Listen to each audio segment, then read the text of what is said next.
jiwa raga kami.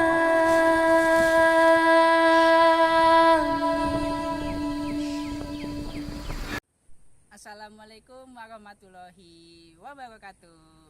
Halo guys, perkenalkan nama saya Ayasa Boris Danto dengan NPM CA2411100030. Di sini saya akan mempresentasikan penjelasan tentang apa itu nasionalisme dalam pendidikan adat. Sebelumnya saya berterima kasih kepada Bapak Iwan Irwansyah MM selaku dosen mata kuliah pendidikan adat. Selamat menyaksikan. Nah, Oke, baik. Di sini saya akan menjelaskan tentang apa itu nasionalisme. Nasionalisme sendiri adalah sebuah nilai kesetiaan individu dalam mencintai, menghargai, dan menghormati nilai-nilai kebangsaan negara yang ada dalam bentuk sejarah, bangsa, dan negara yang dianut. Nasionalisme juga dapat diartikan sebagai sikap dan kepercayaan yang dianut oleh sekelompok orang untuk membentuk kebangsaan dalam bentuk kebersamaan. Nasionalisme di sini memiliki dua jenis, yaitu yang pertama nasionalisme dalam arti luas, yaitu mengandung nilai-nilai toleransi, saling menghargai, dan menghormati bangsa lain. Yang kedua, nasionalisme dalam arti sempit, yaitu mengandung nilai-nilai yang merendahkan dan berlebihan terhadap bangsa lain. Ciri-ciri nasionalisme itu sendiri yaitu yang pertama, memiliki kebanggaan sebagai penduduk bangsa. Yang kedua, memiliki rasa solidaritas terhadap sesama bangsa dan negara. Yang ketiga, menghargai kehormatan bangsa. Dan yang terakhir, menjunjung tinggi persatuan dan kesatuan bangsa.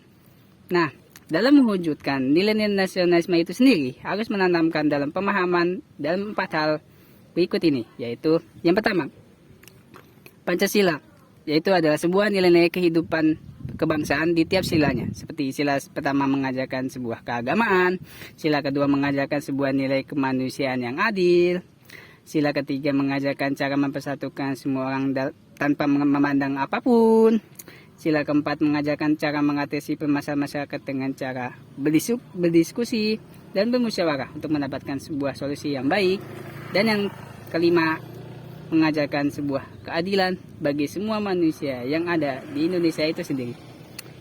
Yang kedua, Undang-Undang Dasar 1945 yang mengandung nilai-nilai hukum yang ada di Indonesia. Yang ketiga, Bhinneka Tunggal Ika, yaitu mengandung nilai-nilai toleransi, inklusif, damai, kebersamaan, dan setara. Dan yang terakhir adalah NKRI, adalah sebuah harga mati bangsa Indonesia itu sendiri. Nah, di sini saya akan menjelaskan tentang tujuan nasionalisme. Yang pertama adalah membangun rasa cinta yang mendalam terhadap tanah air. Yang kedua, selalu bersedia berkorban demi kepentingan negara dan bangsa. Yang ketiga, memprioritaskan kepentingan bangsa dan negara di atas kepentingan pribadi atau kelompok. Yang ketiga, mendorong persatuan dan kesatuan dalam keragaman bangsa. Yang keempat, membangun rasa kebanggaan menjadi bagian dari suatu bangsa dan menjaga ketertiban dunia. Yang kelima, mendorong persatuan Indonesia dengan tetap menghormati keragaman budaya dan agama. Dalam tujuan nasionalisme itu sendiri memiliki sebuah penerapan, yaitu yang pertama, memilih produk-produk dalam negeri dan mendukung industri lokal. Yang kedua, menjaga nama baik keluarga dan bangsa. Yang ketiga, menghormati lagu kebangsaan dan bendera negara. Yang keempat, merawat dan melestarikan warisan sejarah. Yang kelima, mendukung kebenaran dan keadilan. Yang keenam, bangga akan budaya nasional. Dan yang terakhir, menghormati pahlawan yang telah gugur dalam memperjuangkan untuk negara, orang tua maupun sejenisnya. Nah, dalam tujuan dan penerapan ini memiliki prinsip nasionalisme. Yang pertama, kesatuan. Prinsip ini menekankan pada kesatuan dalam hal wilayah, teritorial, bangsa, bahasa, ideologi, dan doktrin kenegaraan, sistem politik atau pemerintahan, sistem perekonomian, sistem pertahanan keamanan, dan aturan kebudayaan. Yang kedua adalah kebebasan.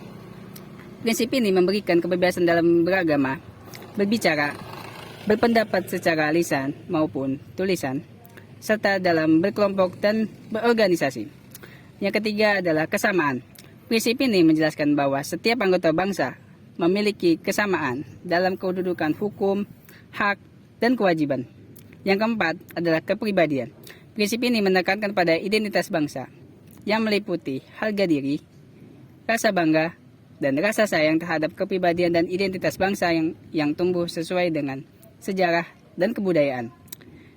Yang kelima adalah demokrasi. Prinsip demokrasi ini memandang bahwa setiap warga negara memiliki kedudukan, hak, dan kewajiban yang sama. Karena pada hakikatnya, kebangsaan adalah tekad untuk hidup bersama, mengutamakan kepentingan bangsa dan negara yang tumbuh dan berkembang dari bawah untuk bersedia hidup sebagai bangsa yang bebas, merdeka, berdaulat, adil, dan makmur. Yang terakhir adalah prestasi. Prestasi sendiri adalah cita-cita untuk mewujudkan kesejahteraan serta kebesaran dan kemanusiaan dari bangsa tersebut. Dari semua penjelasan di atas, pasti memiliki sebuah kesimpulan dari nasionalisme itu sendiri, yaitu nasionalisme merupakan wujud kecintaan dan kehormatan terhadap bangsa sendiri. Nasionalisme bertujuan untuk menjamin kemauan dan kekuatan mempertahankan masyarakat nasional melawan musuh dari luar. Nasionalisme juga bertujuan untuk menghilangkan ekstremisme dari warga negara. Nasionalisme memiliki 5 prinsip, yaitu kesatuan, kebebasan, kesamaan, kepribadian, demokrasi, dan prestasi. Nasionalisme merupakan fondasi bagi generasi muda untuk bertindak dan berperilaku sesuai dengan norma-norma yang ada. Dan yang terakhir, nasionalisme mencakup cinta tanah air, penghargaan terhadap sejarah dan budaya, serta kesadaran akan tanggung jawab kita terhadap masa depan negara. Assalamualaikum warahmatullahi wabarakatuh. Halo guys, perkenalkan nama saya Ayasa Fabogisdanto dengan NPM CA24111030. Di sini saya akan mempresentasikan penjelasan tentang apa itu nasionalisme dalam pendidikan adab. Sebelumnya saya berterima kasih kepada Bapak Iwan Irwansyah MM selaku dosen mata kuliah pendidikan adab. Selamat menyaksikan.